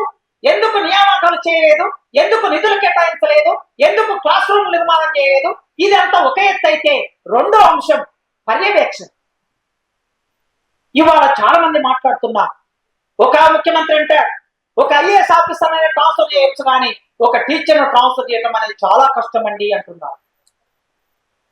టీచర్ను ముట్టుకుంటే ఏదో జరిగిపోతుంది అని ఇంకొక ఆయన అంటూ ఉన్నాడు. ఎందుకు ఇట్లా అంటే టీచర్లు నేరస్తులా? టీచర్లు ఎవరిని ఎక్కి నేను చేపెట్టారా? టీచర్లు ఏమైనా కుంభకోణాలు చేశారా? టీచర్లు ఏమైనా రాష్ట్రాన్ని నాశనం పట్టించారా? ఏం చేశారని టీచర్ల మీద నెపం మోపుతున్నారు? అంటే ఒకసారి ఒక అబద్ధాన్ని 10 సార్లు నిజము నిజము నిజము అని అనిపిస్తున్నారు. ఇది చాలా పెద్ద కుట్ర మిత్రులారా. ఈ కుట్రను మనం సేవించకపోతే రానున్న రోజుల్లో ఒకప్పుడు నిజంగా మనం చూస్తే 30 ఏళ్ల కింద టీచర్ల పట్ల సమాజంలో ఉన్నటువంటి అడ్మైరింగ్ ఇప్పుడు లేదు. దానికి అనేక కారణాలు ఉన్నాయి. ఆ కారణాల్లో టీచర్లను మాత్రమే నేరస్తులు చేస్తే అది ఏ రకంగా నిజమవుతుంది? మొత్తం సమాజం వచ్చిన సంక్షోభం విద్యారంగ సంక్షోభంగా చూస్తాం. మనం విడిగా చూడం. ఏ వస్తువు విడివిడిగా ఉండదు, ఏ రంగం విడివిడిగా ఉండదు, ఏ అంశం విడివిడిగా ఉండదు. ఒకదానికి అనుసంధానంలో ఒక దారం పోగుంటే ఆ దారం పోగులో కట్టినటువంటి అనేక పువ్వుల్లాగా ఒకటి ఒకటి ఒకటి అనుబంధంలో ఉంటుంది. మొత్తం సామాజిక సంక్షోభంలో భాగంగా విద్యారంగ సంక్షోభం, సామాజిక సంక్షోభంలో భాగంగా టీచర్ సంక్షోభంలో ఉన్నాయి, సామాజిక సంక్షోభంలో భాగంగా విద్యార్థి సంక్షోభంలో ఉన్నాయి. ఈ సమాజ సంక్షోభాన్ని పట్టించుకోకుండా, సమాజ సంక్షోభం గురించి ఆలోచించకుండా, చర్చించకుండా కేవలం నెపం టీచర్ మీద మోపాలని చూస్తూ ఉన్నా. నెపం టీచర్ మీద మోపితే ఏమవుతుంది? ఈజీగా వాళ్ళ కళ్ళ ముందు మనం కనిపిస్తాం. ఎవరి కళ్ళ ముందు? గ్రామంలో ఒక 5,000 మంది ప్రజలుంటే లేదా 3,000 మంది ప్రజలుంటే టీచర్ రోజు స్కూల్కు రాడు అని అంటే నిజమే అనుకుంటారు 5,000 మంది. టీచర్ సరిగ్గా పాఠం చెప్పడు అని అనుకుంటే నిజమే అనుకుంటారు. ఇలా చెప్పే కదా ప్రభుత్వ వ్యవస్థను దెబ్బతి. ఇది మానసిక యుద్ధం అంటారు. ఈ మానసిక యుద్ధం అనేది మనకి భౌతిక యుద్ధం కనిపిస్తుంది. వాడు ఒక బాంబు వేశాడు, అమెరికా వాడు వెళ్ళి ఇరాక్ మీద బాంబు వేశాడు. ఇరాక్ మీద బాంబు వేయగానే 200 మంది పిల్లలు చచ్చిపోయారు. ఆ స్కూల్ మీద బాంబు వేసి చచ్చిపోయారు. కనిపిస్తుంది, మనకి శవాలు కనిపిస్తున్నాయి, చిందిన నెత్తులు కనిపిస్తుంది. కానీ మానసిక యుద్ధం రక్తం చిందదు, కన్నీరు కారదు, కానీ స్లోగా మనిషిని డీఫేమ్ చేయటం అనేది జరుగుతుంది. స్లోగా నీలో ఉండే రక్త మాంసాలు అన్నిటిని తీసివేయడం జరుగుతుంది. జస్ట్ మనిషి మాత్రమే కనిపిస్తాం. మన పట్ల సమాజంలో ఏ గౌరవం లేని స్థితిని తీసుకొస్తారు. ఆ తీసుకురావటం వెనుక కూడా బహుళ జాతి కంపెనీల ప్రయోజనం ఉంటుంది. అలా తీసుకురావటం వెనుక పెట్టుబడిదారుల ప్రయోజనం ఉంటుంది. అలా తీసుకురావడం వెనుక పాలక వర్గాల ప్రయోజనం ఉంటుంది. ప్రభుత్వ పాఠశాలలో పాఠాలు చెప్పరని 10 సార్లు అంటే తల్లిదండ్రులు ఏమనుకుంటారు? ప్రభుత్వ పాఠశాలలో పాఠాలు చెప్పరట కదా, ఎందుకు మన పిల్లల్ని పంపించేది? కనుక అప్పులు చేసైనా సరే పిల్లల్ని ప్రైవేట్ పాఠశాలకు పంపించాలనే ఒక మానసిక స్థితిలోకి వాళ్ళు నెట్టబడి, అలా నెట్టబడి మరి ఈ నివేదిక ప్రకారం, తెలంగాణ విద్యా కమిషన్ ఇచ్చిన ఈ నివేదిక ప్రకారం ఎందుకు ఈ 5 సంవత్సరాల కాలంలో ప్రభుత్వ పాఠశాలలో ఉన్న విద్యార్థులు తక్కుతూ వచ్చారు తెలంగాణ రాష్ట్రం ఏర్పడిన తర్వాత? అంటే పాలక వర్గాలుగా మీకు దాని పట్ల స్పష్టమైన విధాన నిర్ణయం లేకపోవటం మూలంగా, మీరు డబ్బులు కేటాయించడం మూలంగా ఇది ఎందుకు ఇట్లా ఏర్పడిందంటే, పాలక వర్గాల్లో భాగమైన వాళ్ళు, పెట్టుబడిదారుల్లో భాగమైన వాళ్ళు, మల్టీనేషనల్ కంపెనీలుగా ఉన్నటువంటి వాళ్ళందరూ వీళ్ళంతా ఒకటే. వాళ్ళే స్వయంగా విద్యారంగంలోకి ప్రవేశించారు. ఎమ్మెల్యేలే స్వయంగా విద్యారంగంలోకి ప్రవేశించారు. మంత్రులే స్వయంగా విద్యారంగంలోకి ప్రవేశించారు. టాటా, బిర్లా స్వయంగా విద్యారంగంలోకి ప్రవేశించింది. టిస్సు యూనివర్సిటీ పెట్టింది, బిర్లా యూనివర్సిటీ పెట్టింది, రిలయన్స్ స్కూల్ పెట్టింది. వాళ్ళందరూ ప్రవేశించారు ఇందులోకి. అమెరికా యూనివర్సిటీ వచ్చింది, కెనడా యూనివర్సిటీ వచ్చింది, ఇంగ్లాండ్ యూనివర్సిటీ వచ్చింది, జర్మనీ, జపాన్ మల్టీనేషనల్ కంపెనీల యూనివర్సిటీలు వచ్చేసాయి. ఇక్కడ వచ్చాయి గనక వాళ్ళ యూనివర్సిటీల్లో, వాళ్ళ కాలేజీల్లో, వాళ్ళ స్కూల్లో అడ్మిషన్ పెరగాలంటే మొట్టమొదటి ఎవరి మీద దెబ్బ కొట్టాలి? ప్రభుత్వ పాఠశాల మీద దెబ్బ కొట్టాలి. విజ్ఞాన్, భాష్యం, నారాయణ, శ్రీ చైతన్య ఇట్లా మొదలై ఇప్పుడు ఎక్కడికి వెళ్ళాం? అమెరికా యూనివర్సిటీ వరకు వచ్చాం మనం. ఇప్పుడు జిందాల్ యూనివర్సిటీ వరకు వచ్చాం మనం. ఇప్పుడు వీళ్ళందరూ పాలకవర్గాల్లో భాగం కదా. ఈ పాలకవర్గాల్లో భాగమైనటువంటి వాళ్ళు డీఫేమ్ ఎవరిని చేయాలి? ఎక్కడైతే విద్యార్థులు ఎక్కడ ఎక్కువగా లొకేట్ అయి ఉన్నారో ఆ లొకేట్ అయి ఉన్నటువంటి రంగం మీద దెబ్బ కొట్టాలంటే మొట్టమొదటి మానసికమైన యుద్ధం. డబ్బులు కూడా ఇవ్వలేదు అనుకోండి, ఒక స్కూల్ డెవలప్మెంట్ కు నిధులు ఇవ్వలేదు అనుకోండి, ప్రజలు చైతన్యవంతంగా ఉంటే, టీచర్లు చైతన్యవంతంగా ఉంటే, టీచర్లు ప్రజలు కలిసి తిరగబడితే ప్రభుత్వం అనివార్యంగా నిధులను కేటాయించవలసి వస్తుంది. కనుక ప్రజలు తిరుగుబాటు చేయకుండా ఉండాలంటే ప్రభుత్వ పాఠశాల మంచిగా లేదు అనే మాట తీసుకురావాలి. ఒక దుష్ప్రచారాన్ని తీసుకురావాలి. మరి నీవేం చేస్తున్నావు? టీచర్ 9 గంటలకు రాలేదు, ఎంఈఓ ఏం చేస్తున్నాడు? ఏదో ఇక్కడ లెక్కలు ఏదో 612 మండలాలు ఉంటే 492 ఎంఈఓ పోస్టు ఖాళీ ఉన్నాయని లెక్కలు చెప్తున్నాడు. మరి నీవు ఎంఈఓ అని నీకంత శ్రద్ధ ఉంటే, టీచర్లతో నిజంగా పని చేయించాలని అనుకుంటే, పిల్లలకి నాణ్యమైన విద్య ఇవ్వాలని అనుకుంటే, పర్యవేక్షణ బాధ్యతని గత 20 సంవత్సరాలుగా మీరు వదిలేశారు, గాలి పొందేశారు. చంద్రబాబు నాయుడు ముఖ్యమంత్రిగా ఉన్న రోజు నుంచేది మొదలై టీచర్లు పనిచేయరని ఆయన గ్రామాల్లోకి వెళ్ళిపోయి శ్రమదానం పేరు మీద, తర్వాత పల్లె అదేదో పెట్టారు దాని పేరు మీద వెళ్ళిపోయి హెడ్ మాస్టర్లను టీచర్లను పిలిచి ప్రజల ముందు అవమానపరిచి అక్కడనే సస్పెండ్ చేసి, ఒక ముఖ్యమంత్రి వెళ్ళి సస్పెండ్ చేసే వరకు నీ ఎంఈఓ ఏం చేస్తున్నాడు, నీ డిఓ ఏం చేస్తుంది, నీ కలెక్టర్ ఏం చేస్తున్నాడు, నీ సెక్రటరీ ఏం చేస్తున్నాడు, నీ ప్రిన్సిపల్ సెక్రటరీ ఏం చేస్తున్నాడు, నీ విద్యాశాఖ మంత్రి ఏం చేస్తున్నాడు? వాళ్ళందరినీ మౌనంగా ఉండమని చెప్పి, ఎందుకు మౌనంగా అని చెప్పినావు? వాళ్ళందరూ మౌనంగా ఉంటే ఈ విద్యారంగాన్ని దుష్ప్రచారం చేసి నారాయణ శ్రీ చైతన్యలోకి అడ్మిషన్లు వెళ్ళాలంటే వాళ్ళందరూ మౌనంగా ఉండాలి. విద్యాశాఖ మంత్రి స్వయంగా కార్పొరేట్ పాఠశాల నిర్వాహకుడైనటువంటి వాడు, కార్పొరేట్ స్కూల్ కాలేజీల నిర్వాహకుడైనటువంటి వాడు ఒక విద్యాశాఖ మంత్రిగా ప్రవేశించిన తర్వాత ఈ విధాన నిర్ణయాలు ఎలా ఉంటాయండి? అందుకే వాళ్ళ విధాన నిర్ణయాలు వాళ్ళకు అనుకూలంగా మారినప్పుడు మన రంగాన్ని సంక్షోభంలోకి, అంటే నిధులు లేకపోవటం, నియామకాలు లేకపోవటం, మౌలిక వసతులు లేకపోవటం, సంక్షోభంలోకి వెళ్ళిపోవడానికి ప్రధానమైన కారణం. ఇక రెండో కారణం ఏంటంటే నిర్వహణ బాధ్యతలో పర్యవేక్షణ లేకపోవడం. ఈ పర్యవేక్షణ అనేది సరిగ్గా ఉంటే నేరస్తులు అనేటటువంటి ప్రశ్న ఎందుకు ఉత్పన్నమవుతుంది? ఆ నేరస్తుని చేయకముందే, నేరస్తులు కాకముందే, అంటే మానవ సమాజంలో అనేకమైన యాంత్రికంగా మారిపోయాం, మనం యంత్రాలుగా మారిపోయాం. జీవితంలోకి యంత్రం వచ్చేసింది. ఆ యంత్రం వచ్చిన తర్వాత జీవితం కూడా అంతే వేగంగా మారిపోయింది. ఆ వేగంగా మారిపోయినప్పుడు ఒక్కొక్కసారి మన శరీరంలోకి, మన మనసులోకి, మన ఆలోచనలోకి కొంత అలసత్వం ప్రవేశించి, ఆ అలసత్వం ప్రవేశించినప్పుడు ఒక అరగంటనో, ఒక 10 నిమిషాలో, లేదా ఒక గంట సేపు లేటుగా పాఠశాలకు వెళ్ళినప్పుడు నిజంగా అక్కడ పర్యవేక్షణ సరిగ్గా ఉంటే ఈ పరిస్థితి వచ్చేది కాదు కదా. ఎందుకు 33 జిల్లాలుంటే 26 డిఓ పోస్టులు ఖాళీ ఉన్నాయి ఈనాటి వరకు? రేవంత్ రెడ్డి గారిని అడుగుతున్నాను. రేవంత్ రెడ్డి గారు మీరు ప్రభుత్వ పాఠశాలను బాగుపడాలనుకుంటే మీరు గత ప్రభుత్వం విమర్శ పెట్టారు. ఏమైనా విమర్శ పెట్టారు? విద్యారంగాన్ని గాలి కొదిలేసింది, వైద్య రంగాన్ని గాలి కొదిలేసింది, ఇంకా చాలా రంగాన్ని గాలి కొదిలేసింది అని మీరు విమర్శ పెట్టారు. మీరు విమర్శ పెట్టారు కనుక ప్రజాపాలన పేరు మీద మీరు అధికారంలోకి వచ్చారు. మీరు అధికారంలోకి రావడానికి భావజాలపరమైన ఆలోచన చేసినటువంటి టీచర్లు మేధో రంగం కూడా ఉంది కదా. ఆనాటి ప్రభుత్వం ప్రజా వ్యతిరేకమైన ప్రభుత్వం అనుకున్నప్పుడు ఆ ప్రజా వ్యతిరేకమైన ప్రభుత్వం అనే భావజాల ప్రచారాన్ని చేసిన మేధో కృషిలో ఎవరు భాగమయ్యారు? టీచర్లు భాగమయ్యారు.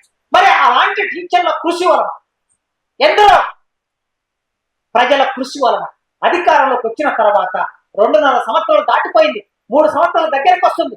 26 మంది టీఈఓల నియామకం, 33 మంది టీఈఓలను పెట్టలేరా మీరు? 612 మంది ఎంఈఓలను పెట్టలేరా?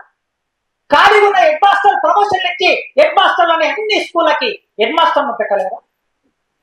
మీరు వ్యాయామ విద్య కోసం ఒక యూనివర్సిటీ నెలకొల్పాలంటున్నారు. సంతోషం, పెట్టండి, చాలా మంచిది. ఒక యూనివర్సిటీ పెట్టి మొత్తం అందరిని, అన్ని కాలేజ్, వ్యాయామ కళాశాలని, ఫిజికల్ ఎడ్యుకేషన్ కాలేజ్ అన్నింటినీ దాని కిందికి తీసుకొచ్చి భారతదేశంలో ఉన్నటువంటి అద్భుతమైన ఆట నైపుణ్యం, క్రీడా నైపుణ్యాన్ని ఈ ప్రపంచం చాటండి. మేము అభినందిస్తున్నాం, మేము వెల్కమ్ చేస్తున్నాం. సేమ్ టైం ప్రతి పాఠశాలలో ఒక వ్యాయామ ఉపాధ్యాయుని నియామకం చేస్తేనే కదా నీ వ్యాయామ యూనివర్సిటీలోకి విద్యార్థుల ప్రవేశం వచ్చేది. ఎక్కడి నుంచి వస్తారు మీరు? ప్రభుత్వ పాఠశాల నిర్మాణం చేయాలి, ప్రభుత్వ పాఠశాలకి గ్రౌండ్ నిర్మాణం చేయాలి, వ్యాయామం చేయడానికి కావలసిన పరికరాలను సప్లై చేయాలి. దానికి పరికరాలను సప్లై చేసిన తర్వాత వాటిని ఉపయోగించడానికి కావలసిన నైపుణ్యం కలిగిన ఒక పీఈటీని, ఒక పీడీని స్కూల్లో పెట్టాలి. ఎంతమంది? నేను వస్తున్నా క్లాస్మేట్ పీడిగా పనిచేస్తున్నాడు. నేను అడిగాను ఎంతమంది ఖాళీ ఉన్నాయి, ఎన్ని పోస్టులు ఖాళీ ఉన్నాయని అడిగాను. 2800 పీఈటీ పోస్టులు ఖాళీ ఉన్నాయి. ప్రభుత్వానికి తెలియదు ఎంతసేపు ఇది చేయడానికి. కనుక నీ పర్యవేక్షణ లోపం ఇక్కడ ప్రాబ్లం ఉన్నది. ఆ ప్రాబ్లాన్ని సరి చేయకపోతే ఈ విద్యారంగ సంక్షోభం నుంచి బయటపడడం సాధ్యం కాదు. ఇక చాలా విరివిగా నైపుణ్యం గురించి మాట్లాడుతున్నారు రేవంత్ రెడ్డి. స్కిల్ యూనివర్సిటీ పెట్టారు, సంతోషం. ఆ స్కిల్ యూనివర్సిటీని ఒక పెద్ద ఆయనకు అప్పచెప్పాడు. మహేంద్ర ఒక బడా బూర్జువా ఎవరైతే ఉన్నారో ఆ బూర్జువాకి అప్పచెప్పాడు. సరే, ఆ బూర్జువా ఎవరు తయారు చేస్తాడు? మహేంద్ర కంపెనీలో లేదా టాటా బిర్లా, రిలయన్స్, అంబానీ, ఆదాని వాళ్ళకు కావలసిన నైపుణ్యులను తయారు చేసి వాళ్ళు అందుకుంటారు. సమాజానికి అందించడం వాళ్ళు అందుకుంటారు. ఎట్లయితే పివి నరసింహారావు నవోదయ పాఠశాల పెట్టి, గురుకుల పాఠశాల పెట్టి క్రీమును తయారు చేశాడు. ఆ క్రీమును తయారు చేసి ఎక్కడికి పంపించాడు? ఈ దేశ ప్రజల దగ్గరికి పంపించలే, విదేశాలకు పంపించాడు. ఇప్పుడు ఆ స్కిల్ యూనివర్సిటీ నుంచి వచ్చే వాళ్ళు రేపు ఎక్కడికి పోతారో చూద్దామా. సరే స్కిల్ యూనివర్సిటీ పెట్టాం, మరి స్కిల్ యూనివర్సిటీ పెట్టి నిరంతరం విద్యార్థులు స్కిల్ లేదు అని అంటూ ఉన్నాం. స్కూల్ నుంచి మొదలు పెడితే యూనివర్సిటీ వరకు స్కిల్ లేదు. ఎస్, నేను ఒప్పుకుంటున్నాను, 100% ఒప్పుకుంటున్నాను. మనం కేవలం సర్టిఫికెట్లు మాత్రమే ఇస్తున్నాం. 1946లో doctor B R Ambedkar republican party పెట్టినప్పుడు ఆ రిపబ్లికన్ పార్టీ మేనిఫెస్టో రాస్తూ ఆయన ఒక మాట చెప్పాడు. నేను చాలా విరివిగా ఈ మాట చెప్తూ ఉన్నా. 46 అంటే ఎన్ని సంవత్సరాల కిందట? 80 సంవత్సరాల కింద. 80 సంవత్సరాల కిందట అంబేద్కర్ రాసిన మాట ఏమిటో తెలుసా? యూనివర్సిటీల గురించి, భారతదేశంలో ఉన్న విశ్వవిద్యాలయాలు గుమస్తాలను తయారు చేస్తున్నాయి, మేధావులను కాదు అన్నారు. 80 ఏళ్ల తర్వాత కూడా నేను యూనివర్సిటీ టీచర్ గా మేము గుమస్తాలని కూడా కాదు, కానిస్టేబుల్ తయారు చేస్తున్నాం. నేను ఒక ఇంట్రడక్షన్ పెట్టాను మా పిల్లలు. ఫస్ట్ ఏదో ఇక్కడ విప్లవశ్రీ అని ఒక అమ్మాయి ఉంది, జర్నలిజం ఫస్ట్ ఇయర్ అమ్మాయి, ఇక్కడ కూర్చొని వీడియో తీస్తుంది, మా యూనివర్సిటీ అమ్మాయి. పెట్టి ఇంట్రడక్షన్ పెట్టినప్పుడు ఒక 500-600 మంది విద్యార్థులు ఉన్నారు. ఐఏఎస్ ప్రిపేర్ అయ్యే వాళ్ళు ఎంతమంది ఇందులో చేతులు ఎత్తండి అన్న. ఒక్కడంటే ఒక్కడు చేతులు ఎత్తండి. ఐఏఎస్ అయ్యేవాళ్ళు. గ్రూప్ 1 ప్రిపేర్ అయ్యే వాళ్ళు ఎంతమంది చేతులు ఎత్తండి అన్న. ఒక 5-6 మంది చేతులు ఎత్తారు. కానిస్టేబుల్ ప్రిపేర్ అయ్యే వాళ్ళు ఎంతమంది చేతులు ఎత్తండి అని అందరూ చేతులు ఎత్తారు. This is our 109 university, Osman university legacy. ఇది వాళ్ళ తప్పు కాదు, వాళ్ళ తప్పు కాదు. అంటే మన సమాజంలో కాన్ఫిడెన్స్ లెవెల్ కూడా మనం వాళ్ళకి ఇవ్వలేకపోతున్నాం. ఒక విద్యార్థికి కాన్ఫిడెన్స్ లెవెల్ ఎక్కడి నుంచి రావాలి? స్కూల్ నుంచి రావాలి. నేను మా సార్ను చూసి ఏమనుకున్నా, టీచర్ కావాలనుకున్నాను. నా జీవితంలో ఎన్నడూ కానిస్టేబుల్ కావాలనుకోలే. అయితే గిట్టే ఎస్ఐ కావాలనుకున్నా, డుగ్డుగు మోటార్ మీద కావాలి. కానిస్టేబుల్ అనుకోలే, కానీ టీచర్ కావాలని అంతిమంగా నా మెదడులో అక్కడి నుంచి ఇక్కడ వరకు పనిచేస్తూ వచ్చింది. టీచర్ కూడా స్కూల్ టీచర్, ఎక్కడ స్కూల్ టీచర్ అయిపోతాననే డిగ్రీ తప్ప బీఈడి చేయలేను. స్కూల్ టీచర్ అయితే ఎక్కడో తీసుకెళ్లి ఊళ్ళలో పడేస్తారు, మన జీవితం అంతా ఊళ్ళలో ఉండిపోతుందని బీఈడి చేయలేదు. నా బ్యాచ్మెంట్స్ అందరు తిట్టాను. నేను డిగ్రీ అయినా మొదట అంటే 90 దశకం ప్రారంభంలో బీఈడి చేస్తే నల్గొండ జిల్లాలో ఐఏఎస్ ఆఫీసర్ అయినంత అబ్బాయి బీఈడి చేస్తే రెడీగా 5-6 లక్షల కట్నంతో అమ్మాయి ఉండేది ఆ రోజు. అంటే అట్లాంటి బాగా వాల్యూ ఉన్న రోజులు నేను బీఈడి చేయలేదు, కానీ టీచింగ్ వృత్తిలోకి రాగలిగాను. అంటే టీచర్ జాగ్రత్తగా మౌల్డ్ చేసి ఒక నైపుణ్యాలు పెంచి, మాట్లాడే నైపుణ్యం, రాసే నైపుణ్యం, ప్రతి సమయంతో మసులుకునే నైపుణ్యం, ఇవన్నీ ఎక్కడి నుంచి వస్తాయండి? స్కూల్ నుంచి వస్తాయి. ఒకేసారి యూనివర్సిటీలో నేర్పిస్తున్నావు కాన్ఫిడెన్స్. నేను జూనియర్ కాలేజ్, రెసిడెన్షియల్ జూనియర్ కాలేజ్కి వెళ్ళిన తర్వాత మొత్తం మా సార్లు ఏమనేవాళ్ళు, అరే నువ్వు ఐఏఎస్ ఆఫీసర్ కావాలి అనేవాళ్ళు. నా కాన్ఫిడెన్స్ ఎట్లా పెంచారు వాళ్ళు? ఐఏఎస్ ఆఫీసర్ కావాలని చెప్పారు నాకు తప్ప లెక్చరర్ కావాలని చెప్పలేవాళ్ళు. నాకు ఐఏఎస్ ఆఫీసర్ కావాలని కాన్ఫిడెన్స్ నేను హైదరాబాద్కి వచ్చాను. నిజాం కాలేజ్కి వచ్చి చేరిన తర్వాత మా ప్రొఫెసర్లు ఏమన్నారు, నువ్వు ప్రొఫెసర్ కావాలరా అన్నాడు. ఇప్పుడు ఐఏఎస్ కావాలా ప్రొఫెసర్ కావాలనే ఆ ఘర్షణలో చివరికి విద్యార్థి గొడవల్లోకి, విద్యార్థి సంఘాల గొడవల్లోకి వెళ్ళిపోయాము. ఇక అదంతా వేరే రాజకీయం. ఇప్పుడు మేము ముందుకు నిలబడ్డాం. అంటే ఒక విద్యార్థికి కాన్ఫిడెన్స్ లెవెల్ పెంచేది ఎవరు అంటే టీచర్. ఇప్పుడు మా యూనివర్సిటీకి వచ్చిన విద్యార్థుల పరిస్థితి ఎందుకు అట్లా ఉంది అంటే, నేను ఐఏఎస్ ఆఫీసర్ కాగలనా, నేను రాయగలనా, ఇంటర్వ్యూకి వెళ్ళగలనా అనే ఒక సందేహంతో ఒక 10,000 పోస్టులు వస్తాయి. ఏమొస్తాయి? కానిస్టేబుల్ పోస్టులు వస్తాయి కనుక వాటికి ఈజీగా ప్రిపేర్ కావచ్చు అనే ఆలోచన ఉంటుంది. ఆయన నైపుణ్యం నైపుణ్యం నైపుణ్యం అంటుంది. నైపుణ్యం రావాలంటే మన సమాజ స్థాయి ఎట్లుంది ఇప్పుడు? నైపుణ్యాన్ని కేవలం టీచర్లు మాత్రం నేర్పగలరా?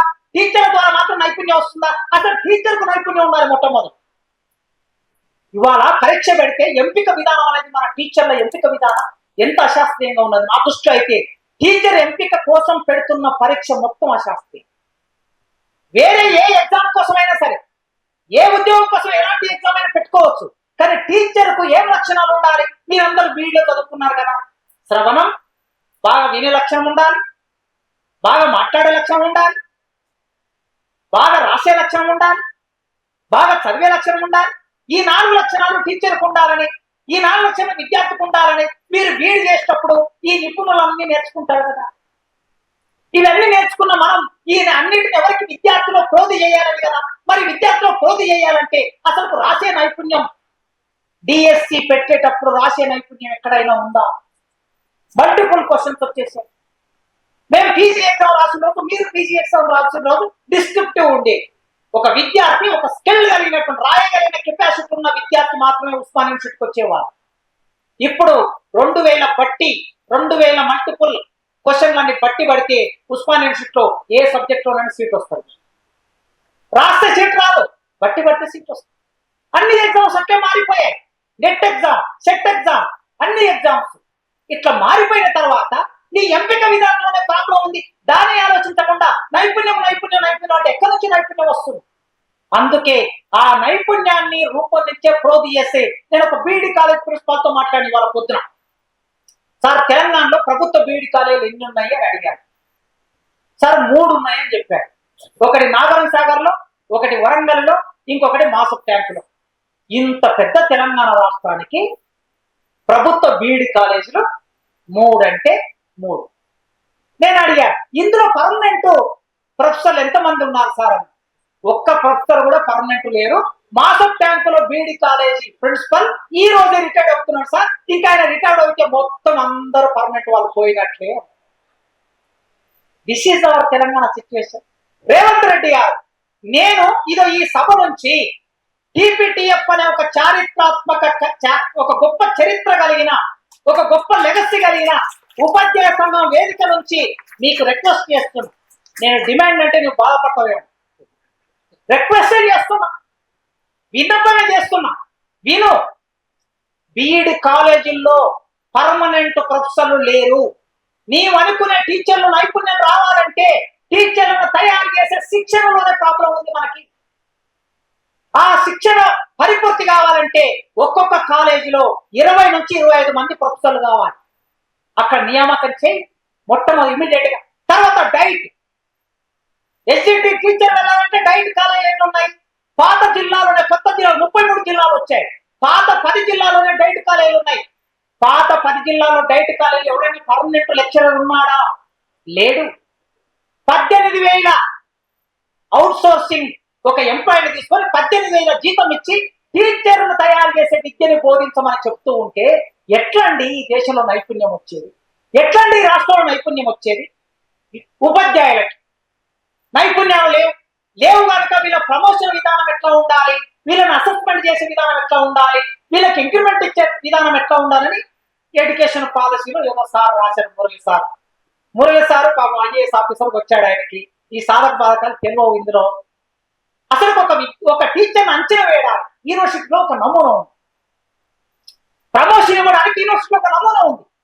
డిగ్రీ కాలేజీలో ఒక నమూనా ఉంది. యూజీసీ ఆల్రెడీ ఒక నమూనా రూపొందించి ఉంది. ఆ నమూనాను అధ్యయనం చేసి టీచర్లకు కూడా అదే నమూనాను అప్లై చేయొచ్చు. ఆ నమూనాను అప్లై చేయాలంటే అసలు టీచర్ను నిరంతరం అసెస్ చేయడానికి ఉన్న ఏజెన్సీ ఏమిటి?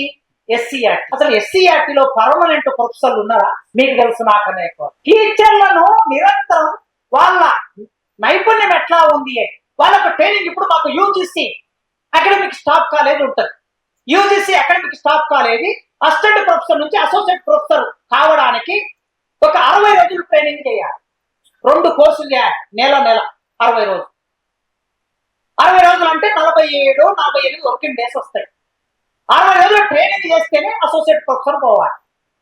మళ్ళీ నెక్స్ట్ ప్రొఫెసర్ పోవాలంటే ఇంకొక 2 వీక్స్, అంటే 7 days 6 days 6 days ఒక 12 days ఇంకొక ట్రైనింగ్ చేయాలి. ఇది ఒక నమూనా ఉన్నది. మరి టీచర్లకి ఇలాంటి ఒక నమూనా రూపొందించాలంటే వాళ్ళకి ట్రైనింగ్ ఇవ్వాలంటే SCERT ట్రైనింగ్ ఇవ్వాలి.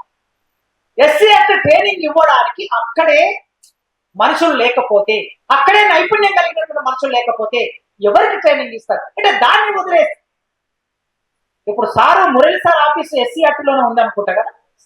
మరి పాపం సార్కు రోజు అక్కడ ఉన్న విషయం తెలుస్తుంది కదా. అందుకే ఇన్ని వ్యవస్థలు ఉన్నాయి. ఇన్ని వ్యవస్థలన్నిటిని సంక్షోభంలోకి నెట్టి పరిస్థితి ఎట్లా ఉందంటే, ఇప్పుడు మనం మాట్లాడుకున్నది గొంగడి వచ్చారు, గొంగట్లో అన్నం వడ్డించారు. గొంగడి వచ్చి అన్నం వడ్డిస్తే మనం ఏం చేయాలి?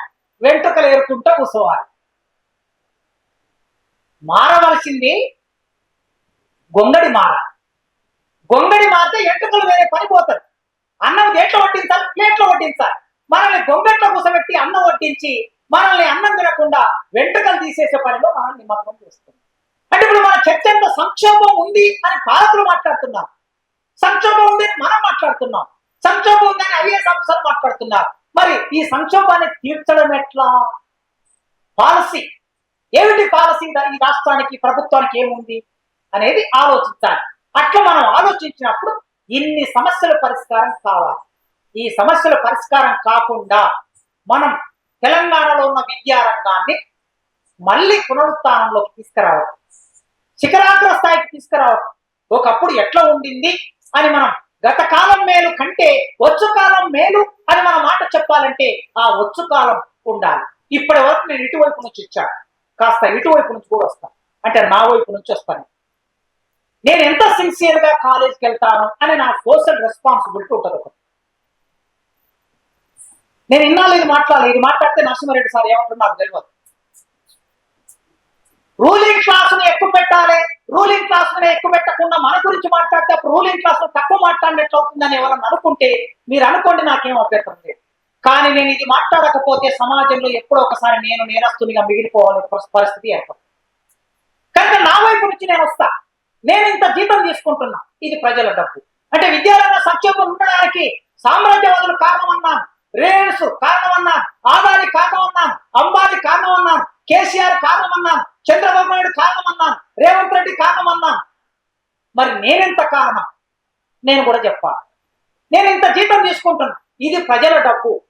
ఈ ప్రజల డబ్బు తీసుకున్న నేను రెగ్యులర్ గా కాలేజీకి సమయానికి వెళ్ళి పీరియడ్ తీసుకుంటున్నానా లేదా, 8 గంటల కాలేజీలో ఉంటున్నానా లేదా అని ఒక ప్రశ్న వేసుకుంటే ఈ సంక్షోభంలో ఎంతో కొంత మన పాత్ర కూడా ఉంది, దాన్ని విస్మరించకూడదు అని నేను మీ అందరికి విజ్ఞప్తి చేస్తాను.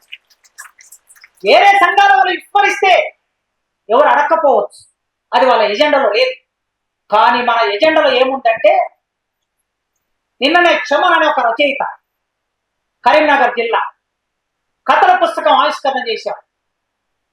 5 సంవత్సరాల నుంచి 15 సంవత్సరాల మధ్యన, అంటే 10 సంవత్సరాల తన జీవితాన్ని, పురాస్మృతిని ఒక్కసారి నాస్టాలజీ అంటాం కదా, ఆ నాస్టాలజీని మొత్తం రికార్డ్ చేశాడు. ఒక 200 పేజీల కథలు రాశాడు. అందులో ఒక స్కూల్ గురించి రాశాడు, ఒక టీచర్ గురించి రాశాడు. మల్లయ్య సార్ అని ఒక టీచర్ గురించి రాశాడు.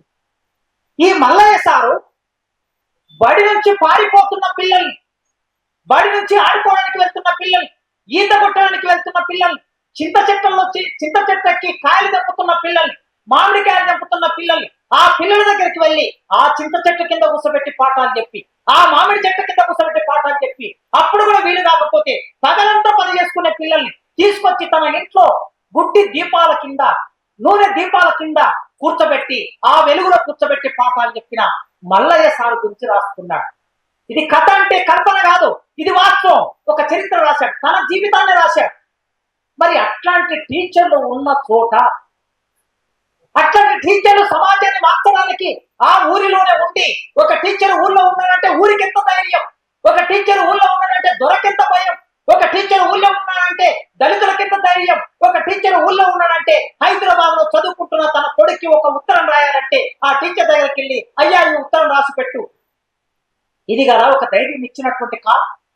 అందుకే ఆ టీచర్ అలాంటి ధైర్యాన్ని ఇవ్వవలసిన, అలాంటి బాధ్యతలోకి వెళ్ళవలసిన, అలాంటి సోషల్ రెస్పాన్సిబిలిటీ మాత్రమే కాదు, అకాడమిక్ రెస్పాన్సిబిలిటీ.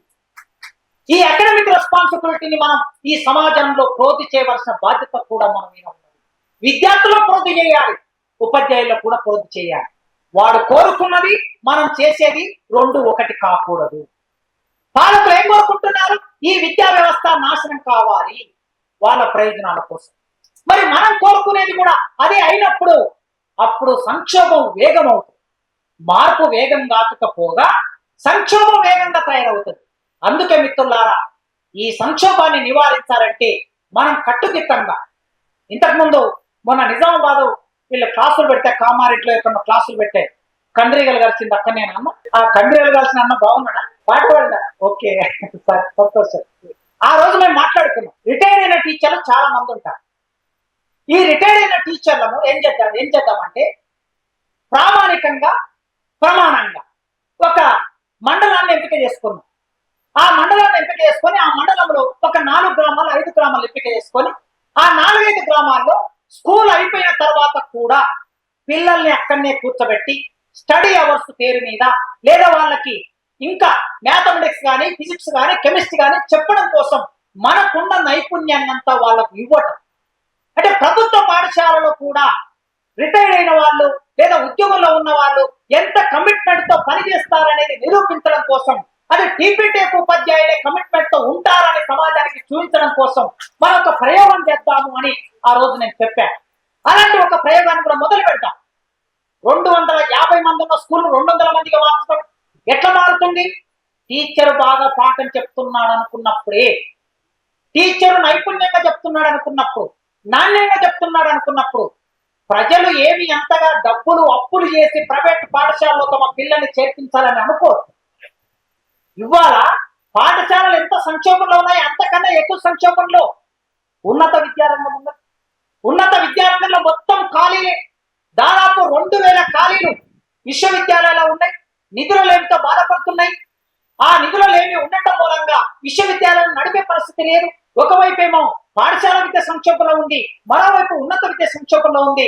కానీ సమాంతరంగా తెలంగాణలో ఈ 10 సంవత్సరాల కాలంలో, అంటే జస్ట్ 4 సంవత్సరాల కాలంలో 11 ప్రైవేటు విశ్వవిద్యాలయాలు వచ్చాయి. హైదరాబాద్ చుట్టుముట్టు గడ్డల్లాగా వాలిపోయాయి. ఈ ప్రైవేటు విశ్వవిద్యాలయాల్లో నేర్చుకుంటున్నటువంటి పద్ధతి చాలా భిన్నంగా ఉంది. ఒక మామూలు కోర్సు చదివే విద్యార్థికి ఒక ప్రాజెక్ట్ వర్క్ ఇచ్చి డైరెక్ట్ గా కంపెనీకి పంపిస్తున్నాడు. డైరెక్ట్ కంపెనీలో వెళ్ళి ఒక నెల రోజులు 2 నెలలు అక్కడ పనిచేసి వస్తారు. ఒక లా చదివే విద్యార్థిని డైరెక్ట్ ఒక సీనియర్ లాయర్ దగ్గరికి పంపిస్తున్నారు. వాళ్ళు సీనియర్ లాయర్ దగ్గర 2 నెలలు పనిచేసి రావాలి. అంటే సబ్జెక్టు ఏమి బోధిస్తారో, క్రిమినల్ ప్రొసీజర్ కోడ్కు సంబంధించి ఏ క్లాస్ రూమ్ లో చెప్తారో దాన్ని ప్రాక్టికల్ గా లాయర్ దగ్గరికి వెళ్ళి వాళ్ళు ప్రాక్టీస్ చేసి వస్తున్నారు. మరి మనం ప్రభుత్వ యూనివర్సిటీలో ఏం చేస్తున్నాం? జస్ట్ పాఠాలు చెప్పి ఎగ్జామ్ రాస్తే మార్కులు వేసి సర్టిఫికెట్ ఇస్తున్నాం. మరి మన పిల్లలు ఆ పిల్లలతో పోటీ పడతారు? ఎట్టి పరిస్థితుల్లో పోటీ పడతారు. డబ్బు ఉన్నటువంటి మనం ప్రైవేట్ లో చదివిస్తున్నాం మన పిల్లలు. మరి డబ్బు లేనటువంటి మా విశ్వవిద్యాలయానికి వచ్చే పిల్లలందరూ ఎవరు?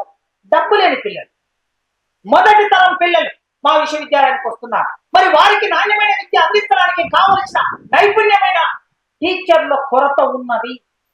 మీ దగ్గర పాఠాలు చెప్పని టీచర్లు ఉన్నట్లే మా దగ్గర కూడా పాఠాలు చెప్పని టీచర్లు ఉన్నారు. ఇన్నాళ్ళు నేను కూడా మీలాగా టీచర్ లాగా ఉండి మీలో కొద్దిమంది హెడ్మాస్టర్లు అయిన వాళ్ళు ఉంటారు. ఇప్పుడు నేను ప్రిన్సిపాల్ అయ్యాను కదా, అసలు చిత్రం ఎట్లుంటుందో ఇప్పుడు నాకు తెలిసి వస్తుంది. ప్రిన్సిపాల్ అయిన తర్వాత సినిమా ఇప్పుడు కనిపిస్తుంది. 2 క్లాసులు తీసుకోమని చెప్పడం కోసం రోజు మా ఆర్ట్స్ కాలేజ్ కింద పైన రౌండ్స్ వేస్తే 4 కిలోమీటర్లు అవుతుంది. నాకు వాకింగ్ అక్కర్లేదు. 9 గంటలకు వెళ్ళి క్లాస్ తీసుకుంటే 9 to 10:45 నా క్లాస్ అయిపోతుంది.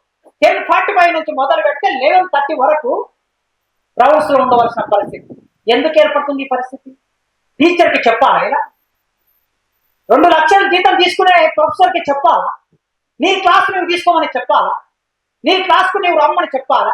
క్లాస్ రూమ్లకు పోయిన తర్వాత సమస్య ఎట్లుందో తెలుసా? పిల్లలు వచ్చి కంప్లైంట్ చేస్తున్నారు, పీపీటీ వేస్తున్నారండి. పీపీటీ వేసి పీపీటీని చదువుతున్నారు వరుసగా. పీపీటీని చదివితే పిల్లలు క్లాస్కి ఎందుకు వస్తారు? ఇవాళ గూగుల్ సెర్చ్ చేస్తే, యూట్యూబ్ సెర్చ్ చేస్తే 100 పాఠాలు, పీపీటీ పాఠాలు దొరుకుతాయి పిల్లలకి. ఒక విద్యార్థి నీ క్లాస్ లో వచ్చి కూర్చోవాలంటే రక్త మాంసాలు ఉన్న టీచర్ నిలబడితే, రక్త మాంసాలు ఉన్న విద్యార్థిని ముందు కూర్చుంటే ఆ రక్త మాంసాలు ఉన్న విద్యార్థితో మనం మాట్లాడతాం, జ్ఞానాన్ని ఇస్తాం. కనుక అలాంటిది వెళ్ళిపోయి కేవలం మిషన్ల మీద ఆధారపడే చెప్తున్నారు పిల్లలకి. సార్ ఎందుకు రావాలి సార్ క్లాస్? మీరు అటెండెన్స్ అంటున్నారు, మేము క్లాస్కి వస్తే సరిగ్గా పాఠం లేదు, పీపీటీ చదువుతున్నారు సార్ అంటున్నారు. ఇక ఏం చేయాలండి? బలవంతంగా క్లాస్ రూమ్ వాళ్ళకి తీసుకెళ్ళినాం. క్లాస్ రూమ్ వాళ్ళకి తీసుకెళ్ళి క్లాస్ లో పాఠం ఏం చెప్తున్నారో కూడా అయితే నేనైతే చెప్పలేను కదండి. నా పాఠం నేను చెప్పగలను, 2 గంటలు చదువుకోవాలి. వాళ్ళ పాఠం ఇది యూనివర్సిటీల పరిస్థితి. ప్రైవేట్ వాడు ఊరుకుంటాడు ఎట్లుంటే? మీరు ఆలోచించండి. ఒకవేళ ఒక్క విద్యార్థితో కంప్లైంట్ వచ్చిందంటే ఒక ప్రొఫెసర్ వినా ఆ ప్రైవేట్ యూనివర్సిటీలో పనిచేసేవాడు ఇవాళ సాయంత్రం కంప్లైంట్ వస్తే రేపు ఉదయానికి అతనికి మెయిల్ వెళ్ళిపోతుంది, ఇక నువ్వు కాలేజీకి రావాల్సిన అవసరం లేదు అని. వాడు అట్లాంటి ప్రమాణాలు మెయింటైన్ చేస్తే మనం ఇట్లాంటి ప్రమాణాలు. మరి ప్రమాణాలు ఇట్లా పడిపోతుంటే దీన్ని పర్యవేక్షణ చేయవలసిన పాలకులు, పర్మనెంట్ రిక్రూట్మెంట్ చేయాల్సిన పాలకులు, నైపుణ్యం కలిగినటువంటి ప్రొఫెసర్లను ప్రపంచవ్యాప్తంగా గుర్తించి రిక్రూట్మెంట్ చేయాల్సిన పాలకులు 10 సంవత్సరాలైనా చేయలేరు. మరి రేవంత్ రెడ్డి గారు 3 సంవత్సరాలు అయింది, రిక్రూట్మెంట్ చేయడానికి 4 సార్లు అడిగాను నేను. అన్నా రిక్రూట్మెంట్ 1000 కోట్లు ఇచ్చావు, చాలా థ్యాంక్స్ నీకు. కానీ రిక్రూట్మెంట్ అని 3 సార్లు అడిగితే ఆ వీసీలకు చెప్పాను అంటున్నాడు. మరి వీసీలు ముఖ్యమంత్రి గారు చెప్తే వీసీలు పనిచేయటం లేదా? లేదా ఎడ్యుకేషన్ కౌన్సిల్ చైర్మన్ పనిచేయటం లేదా? పని చేయకపోతే ముఖ్యమంత్రి గారు అనుకుంటే వెంటనే ఇప్పుడు శివధర్ రెడ్డి గారు రిటైర్డ్ అయ్యారు. రిటైర్డ్ అయిన వెంటనే ఇచ్చారు. మీరు అనుకుంటే ఇచ్చారు కదా. మరి మీరు అనుకుంటే ఏమైనా అని కౌన్సిల్ చైర్మన్ అడిగితే, ప్రొఫెసర్ అడిగితే, ఈసీలు అడిగితే, ఫైల్ దగ్గరికి వచ్చే సంతకం పెడితే రిక్రూట్మెంట్ ఎంతసేపు? 3 నెలల్లో రిక్రూట్మెంట్ చేయొచ్చు. ఎందుకు చేయట్లేదు? సెంట్రల్ లక్ష్మీనారాయణ సార్ ఇక్కడే ఉన్నాడు. సెంట్రల్ యూనివర్సిటీలో ఉన్న ప్రాసెస్ ఏమిటి? 6 నెలల ముందే నోటిఫికేషన్ ఇస్తారు. ఒక ప్రొఫెసర్ రిటైర్డ్ అవుతున్నారంటే 6 నెలల ముందే నోటిఫికేషన్ ఇచ్చి దాన్ని ఫిల్ చేస్తారు. ఆ ప్రొఫెసర్ రిటైర్డ్ వెళ్ళిపోగానే కొత్త ప్రొఫెసర్ ఎంటర్ అవుతారు. సంక్షోభం ఇట్లా ఉంది. ఒక చిన్న సంఘటన చెప్పి ముగిస్తా, ఎందుకంటే మీ అందరికి చెప్పాలనిపించింది నాకు. ఇవాళ సోషల్ మీడియా చాలా పవర్ఫుల్ గా పనిచేస్తుంది. అబద్ధాలను రాసే వాళ్ళదే రాజ్యం మేలుకుంది. ఒక విద్యార్థి 6 నెలల కింద నా దగ్గరికి వచ్చాడు. ఆ విద్యార్థికి స్కాలర్షిప్ రాదు, ఎందుకంటే వయసు ఎక్కువైంది. స్కాలర్షిప్ రావాలంటే కూడా ఇంత పర్టికులర్ వయసు ఉండాలి. చదువుకున్నాడు మా దగ్గర, స్కాలర్షిప్ రాదు. పెండింగ్ బిల్లు ఉన్నాయి. హాస్టల్లో భోజనం చేశాడు, ఒక 30,000 డ్యూస్ ఉన్నాయి. నా దగ్గరికి వచ్చాడు. మేమో ఇవ్వాలి సార్ అని అడిగాడు. ఇవ్వడం సాధ్యం కాదు నాయన, ఏమన్నా నాకు చేతనైతే నేను ఇస్తా, నా జేబు నుంచి ఇస్తా, కానీ ఇది ఒక పాలసీ మ్యాటర్. వీసీ గారు నేను మెమో ఇస్తే నో డ్యూ లేకుండా నా జీతం నుంచి కట్ చేస్తారు, అట్లా ఇవ్వటం సాధ్యం కాదు. ఎందుకంటే పిల్లలందరూ డ్యూస్ చెల్లించి సర్టిఫికెట్ లో తీసుకుపోతున్నారు. నీ ఒక్కడికి నేను ఇట్లా ఇచ్చానంటే నేను అన్యాయం చేసిన వాడిని అవుతాను, అందరికి అన్యాయం చేసిన వాడిని అవుతాను, కనుక నీకు ఇవ్వలేను నాయన అని చెప్పాను. ఆయన కోర్టుకు వెళ్ళాడు, హైకోర్టుకి వెళ్ళాడు. హైకోర్టు ఏమన్నదంటే, ఈ పిల్లవాడికి ఒకవేళ ఏదన్నా ఇంటర్వ్యూ ఉంటే ఆ సర్టిఫికెట్ మెమో జీరాక్స్ ఇవ్వగలరు, జీరాక్స్ మాత్రమే జీరాక్స్ ఇవ్వగలరు. ఆ జీరాక్స్ ఇచ్చే ముందు 3 నెలల్లో మొత్తం డ్యూస్ క్లియర్ చేస్తానని ఒక బాండ్ పేపర్ మీద అండర్టేకింగ్ తీసుకొని జీరాక్స్ ఇవ్వగలరని కోర్టు తెరిపించి, ఆ విద్యార్థి వచ్చాడు, ఆ తీర్పు పట్టుకొని వచ్చాడు, జీరాక్స్ ఇచ్చాడు, వెళ్ళిపోయాడు. 3 నెలల్లో ఆయన ఫీజు క్లియర్ చేయాలి. ఇది ఇట్లా ఉండగా ఆయన ఫేస్బుక్ లో దాన్ని ఫోటో మెమో ఫోటో ఇట్లా పెట్టుకొని ఒక 2-3 పారాగ్రాఫ్లు రాసి నా మీద నిన్న పెట్టాడు. ఇందులో నా తప్పు ఏమైనా ఉందా? ఇక్కడ ఉన్నటువంటి 500 మంది ఉపాధ్యాయులు ఎవరైనా చెప్పాలి. ఒక ప్రిన్సిపాల్ గా, ఆర్ట్స్ కాలేజ్ ప్రిన్సిపాల్ గా ఆ విద్యార్థికి స్కాలర్షిప్ అయినా వచ్చేటట్లుంటే ఇవ్వాలి, కాకపోతే రేపో ఎల్లుండో గవర్నమెంట్ ఎప్పుడో ఒకసారి స్కాలర్షిప్ ఇస్తారు కదా అని చెప్పేసి మనం సర్టిఫికేట్ ఇచ్చి పంపిస్తాం. ఆయనకి ఎప్పుడు స్కాలర్షిప్ రాదు. ఆయన 2 సంవత్సరాల హాస్టల్లో చేసిన భోజనానికి సంబంధించిన డబ్బులని ఆయన చెల్లించకపోతే ఎవరు చెల్లిస్తారు? అక్కడ ఉన్న డ్యూస్ 3 కోట్ల డ్యూస్ ఉంటే ఉప ముఖ్యమంత్రి గారితో మాట్లాడి 1 సంవత్సర కాలంలో 3 కోట్ల డ్యూస్ క్లియర్ చేయించారు. ఇంకా కొద్దిమంది పేద పిల్లలు ఉంటే ఆ పేద పిల్లలకి డబ్బులు కట్టలేని కొందరు, స్కాలర్షిప్ వచ్చినా కూడా ఇంత ఎక్కువ డ్యూ ఉంటుంది. కట్టలేనటువంటి పిల్లలు ఉంటే మీలాంటి మిత్రులు, టీచర్ల లాంటి మిత్రులు, పెద్ద మనుషులు ఎవరైనా ఉంటే వాళ్ళకి ఫోన్లు చేసి విరాళాలు సేకరించి ఒక 5 లక్షల విరాళాలు 1 సంవత్సర కాలంలో సేకరించాను నేను. స్వయంగా వేదకుమార్ గారు, ఆక్స్ఫోర్డ్ గ్రామర్ స్కూల్ అధినేత వేదకుమార్ గారు అక్షరాల 1,20,000 రూపాయలు పంపించాడు. ఒక 2 హ్యాండిక్యాప్ పిల్లలకి ఫీజు కట్టాలి సార్, వాళ్ళు డ్యూ ఉన్నది అంటే 1,20,000 పంపించాడు. ఇట్లా ఒక 5 లక్షల రూపాయలు బయట నుంచి విరాళాలు తెచ్చి కూడా బాగా పేదవాళ్ళు అయినటువంటి వాళ్ళకి సాయం చేయగలిగారు.